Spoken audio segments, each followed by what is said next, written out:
I'm Ryan Jenkins. I'm an educator and tinkerer.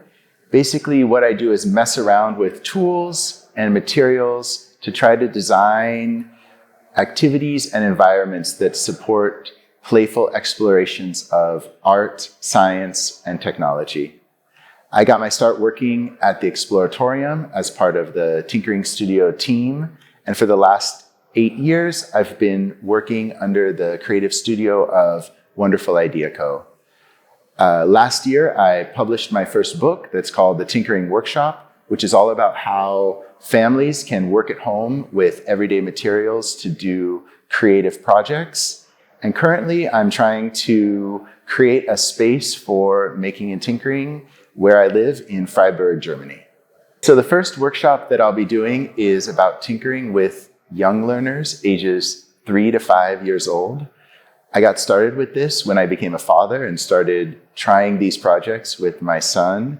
And I became really curious about the ways that young learners can bring in imagination and storytelling to these explorations of art, science, and technology. So I'm really excited to share a few of the experiments that I've been trying with him and other kindergarten and preschool kids and see how the educators here respond to those provocations.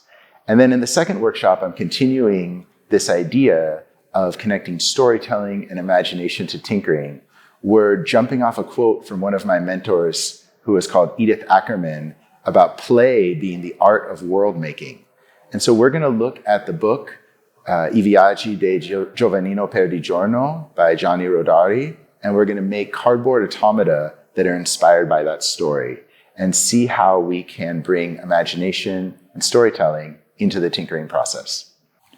I think creative learning can happen in all kinds of different places, around the kitchen table, in a playground, corner of a classroom, or a dedicated museum makerspace.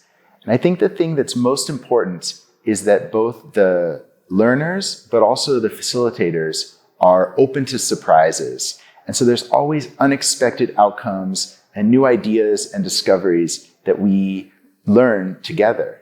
I think that every time you jump into a creative learning experience, you'll find something new and a different angle of looking at the project.